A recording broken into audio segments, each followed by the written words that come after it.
भारत के इतिहास का सबसे बड़ा राजनीतिक खेल।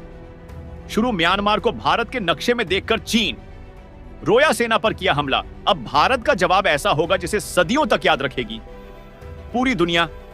दोस्तों, आज हम बात करेंगे एक ऐसे मुद्दे की जिसने ना केवल भारत बल्कि पूरे दक्षिण एशिया को झकझोर कर रख दिया है।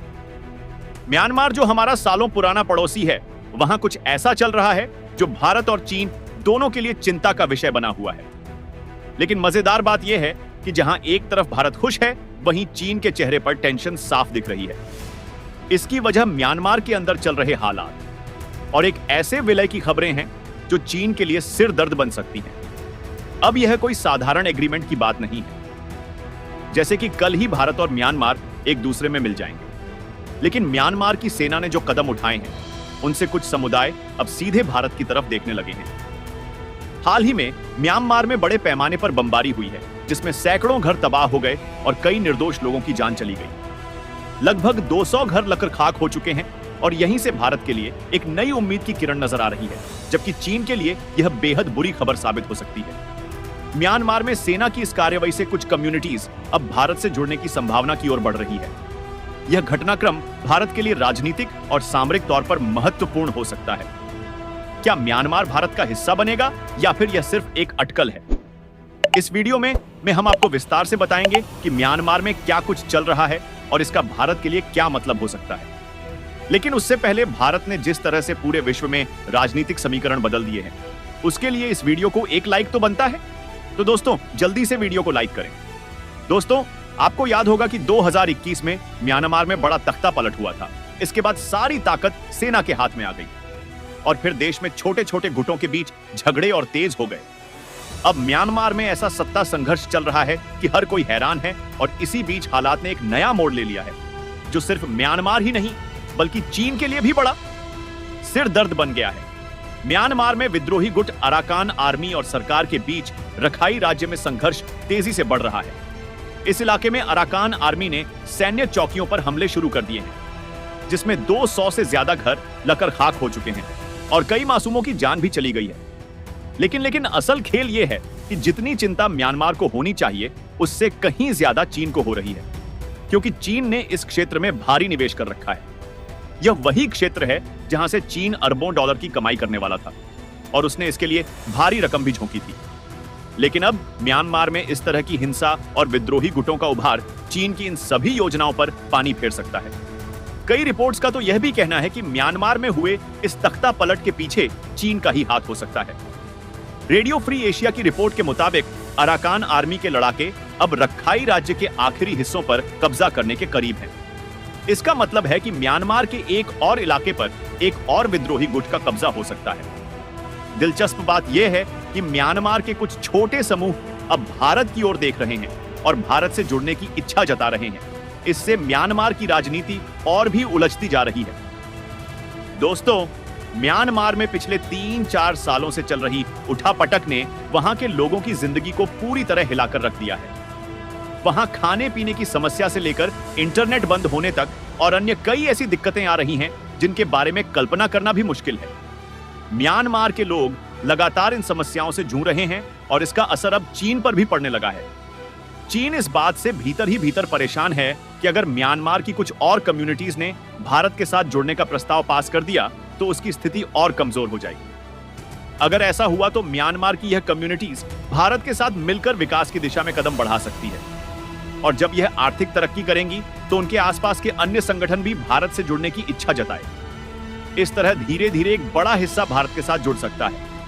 यह स्थिति चीन के लिए बेहद चिंताजनक है, क्योंकि उसका प्रभाव कमजोर पड़ता जाएगा और भारत की ताकत इस क्षेत्र में बढ़ेगी। फिलहाल म्यांमार का यह आंतरिक संघर्ष तो जारी है, लेकिन एक और बड़ा मुद्दा है जिसे संयुक्त राष्ट्र ने भी हाईलाइट किया है। आपको याद होगा कि हाल ही में भारतीय वायुसेना ने अपने C-17 विमान से म्यांमार के साइबर क्राइम गढ़ में फंसे हुए 300 भारतीय नागरिकों को सुरक्षित वापस लाया था। इसके अलावा अभी भी करीब 200 से 250 लोगों को और भारत लाने की योजना है, जिनकी जांच पड़ताल की जा रही है कि वे भारत से किस प्रकार जुड़े हुए हैं। चीन ने भी अपने हजारों नागरिकों को म्यांमार से बाहर निकाला है। लेकिन दुख की बात यह है कि पाकिस्तान, जो म्यांमार का पड़ोसी है, वहां भी हालात बदतर हो रहे हैं। हाल ही में पाकिस्तान में एक ट्रेन हाईजैक की घटना हुई और अब उसके करीब 500 नागरिक म्यांमार के इस दलदल में फंसे हुए हैं। दोस्तों, पाकिस्तान के पास ना तो इतनी हिम्मत है और ना ही अंतरराष्ट्रीय स्तर पर इतना समर्थन कि वह अपनी एयरफोर्स का बड़ा जहाज भेजकर म्यांमार में फंसे अपने नागरिकों को सुरक्षित बाहर निकाल सके। यह स्थिति पाकिस्तान के लिए बेहद शर्मनाक है। संयुक्त राष्ट्र की रिपोर्ट के अनुसार म्यांमार के अंदर 1,20,000 से भी ज्यादा लोग अपनी इच्छा के विरुद्ध स्कैम सेंटर्स में काम करने को मजबूर हैं, जिनमें से ज्यादातर चीन के नागरिक हैं। इसके अलावा भारत और पाकिस्तान के लोग भी थाईलैंड और वियतनाम के रास्ते इन स्कैम सेंटर्स में पहुंचाए जा रहे हैं। सबसे चौंकाने वाली बात यह है कि म्यांमार की सरकार ने अब तक इन स्कैम सेंटर्स को ना तो एक्सपोज किया है और ना ही आधिकारिक तौर पर इनकी पुष्टि की है। कुछ रिपोर्ट्स जरूर यह बताती हैं कि म्यांमार ने स्वीकार किया है कि उनके देश में इस तरह की गतिविधियां हो रही हैं, लेकिन इस पूरे खेल का बड़ा हिस्सा आपको भारत और चीन की सीमाओं के पास ही देखने को मिलेगा। भारत और म्यांमार के बीच 15,643 किलोमीटर की सीमा साझा होती है और इसी सीमा पर कुछ एजेंट्स सक्रिय हैं। यह एजेंट भारत में आकर म्यांमार के लिए कुछ खुले रास्तों का फायदा उठाते हुए भोले भाले लोगों को अच्छी नौकरी का झांसा देते हैं। उन्हें म्यांमार ले जाया जाता है, जहां उन्हें कुछ ट्रेनिंग दी जाती है। इसके बाद इन नागरिकों का इस्तेमाल विदेशों में खास तौर पर अमीर लोगों को फंसाने के लिए किया जाता है। रोमांस और जालसाजी के जरिए इनसे पैसे ठगे जाते हैं। इस बीच पाकिस्तान के नागरिकों की मदद के लिए थाईलैंड में रहने वाले कुछ पाकिस्तानी समुदाय आगे आए हैं। Federation of Pakistan chamber of commerce and industries की तरफ से इन लोगों के लिए खाने पीने और रहने की सुविधाएं भेजी गई हैं, ताकि वे इस मुश्किल समय में किसी तरह से जी सकें। लेकिन यह स्पष्ट है कि पाकिस्तान अपने नागरिकों को बचाने में असमर्थ नजर आ रहा है। अभी तक यह स्पष्ट नहीं हुआ है कि पाकिस्तान अपने फंसे हुए नागरिकों को म्यांमार से वापस बुला पाएगा या नहीं। इसके लिए शायद उसे किसी अंतरराष्ट्रीय संगठन की मदद लेनी पड़ सकती है। यह सवाल अब पाकिस्तान के सामने खड़ा है। लेकिन इस बीच म्यांमार से एक और बड़ी खबर आ रही है। CNN की रिपोर्ट के मुताबिक एक खुफिया एजेंसी ने दावा किया है कि म्यांमार में चीन का बढ़ता प्रभाव भारत के लिए एक गंभीर खतरे का रूप ले रहा है। सबसे चौंकाने वाली बात यह है कि भारत का पूर्वोत्तर राज्य मणिपुर चीन के निशाने पर है। मणिपुर, जो भारत का एक बेहद संवेदनशील राज्य है, पहले से ही अशांति के कारण परेशान है।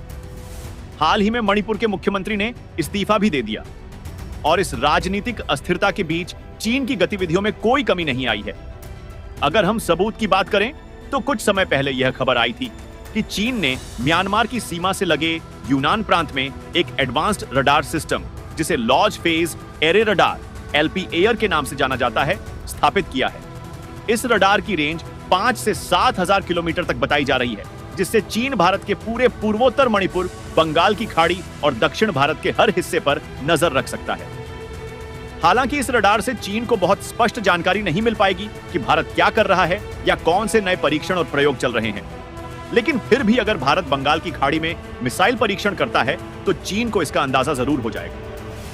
इस रडार के डाटा से चीन यह भी पता लगा सकता है कि मिसाइल की गति क्या थी और वह किस प्रकार की थी।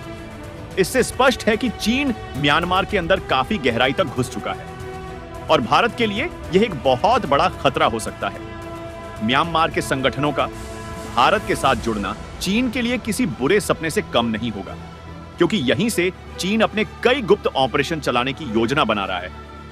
इसी बीच भारत और चीन के बीच अनवर बॉर्डर पर भी कुछ गतिविधियां हो रही हैं, जो भारत के लिए चुनौती बन सकती हैं और चीन के लिए खुशी की वजह। दोस्तों, म्यांमार से सटे भारत के पूर्वोत्तर के 4 राज्यों की 1,643 किलोमीटर लंबी सीमा पर भारत सरकार ने कटीले तारों की बांट लगाने का काम शुरू किया, जिसे फेंसिंग कहा जाता है।